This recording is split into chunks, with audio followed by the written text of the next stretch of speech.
Are you ready for more plotting suggestions? I wouldn't go so far as to call it advice, but I would call it a suggestion.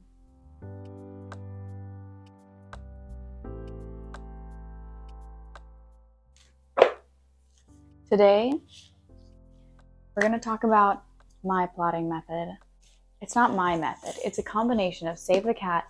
Brandon Sanderson honestly has insane advice. It's so good. I wish that I had drawn a diagram, but I didn't. So we'll have to make do with words, which I think we're all vaguely familiar with. We're talking about what I have used, what I am using, what is working. So let's get to it. I was very skeptical of this at the beginning of my editing process because it is hyped. However, I would argue it's not overhyped. I'm sure everybody has probably already read it also.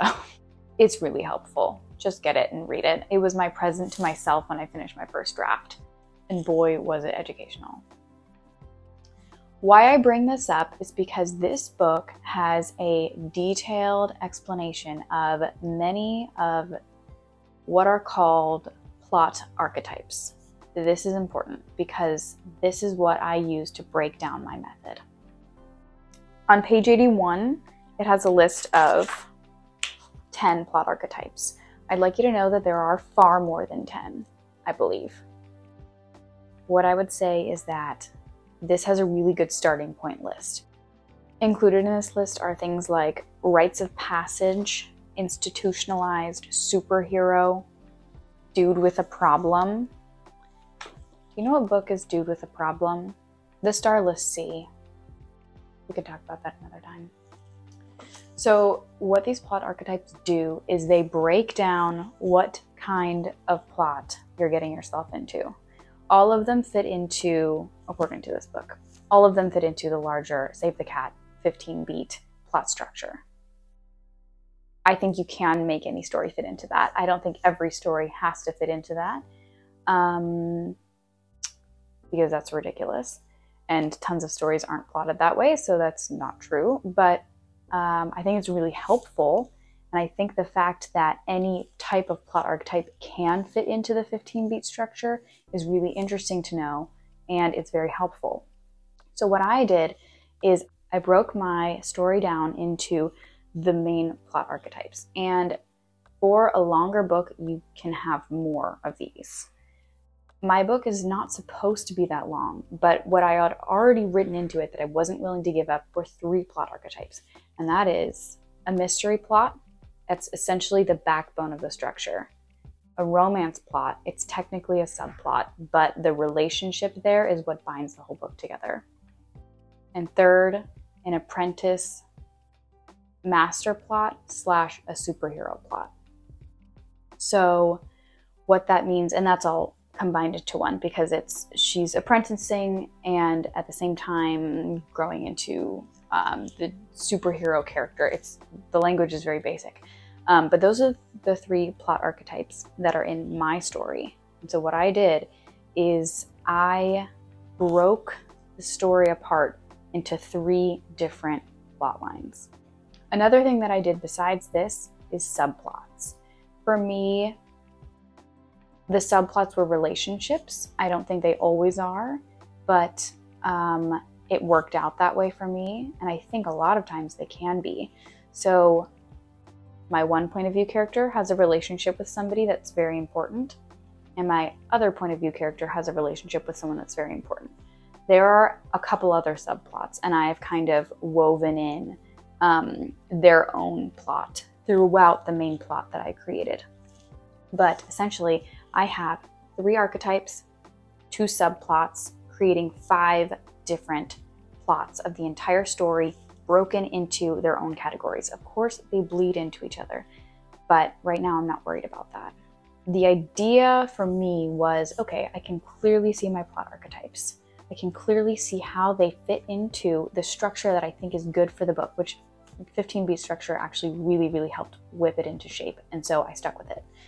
I could have gone with 3-act. It doesn't matter. Whatever it is, learn it, implement it, do it. And after we get past that, then we get to the Brandon Sanderson part of this. He has, for each plot archetype, 3 things that he decides. And they're the 3 Ps, and you can hear him say this in any of his lectures, so go watch it from him, because my paraphrase is going to be way worse than whatever he's saying to a class full of students that's then being put on YouTube for the rest of us. But anyway, his 3 Ps are promise, progress, and payoff. For me, the promise is really easy. Is what are we looking at in the beginning of the book that is setting up the rest of this mystery, right? So there's a question, we don't know something, so we need to go find it. And the end is easy for me, because payoff, well, I'm to the point where I've at least figured out what the payoff is. Here's the answer to the question. The issue for me has been, what's in the middle? How do we get from promise to payoff? Because the middle is progress, and that's the tough part. But the good news is, if you already know story structure, it's not too hard to figure that out, because you have your archetypes. I have 5. And then running down from the archetypes, for each one, I do a plot structure. So I do the 15 story beats, and I list out for the mystery what is happening during the climax of the book, what is happening during the catalyst, what is happening during the midpoint, because something is happening. They find out some piece of information that rockets them into the midpoint. What is it? I just have to figure it out. I have to put it in its place. For the romance, what's happening during the catalyst? Well, of course, characters are meeting. So what's happening during the midpoint? What is happening with the romance? Is it a tank? Is it bad news, or is it good news? Is it the best news ever? What is happening? That's the twist part. And so you can figure out through your archetypes what needs to happen for the progress based on what plot structure you've chosen.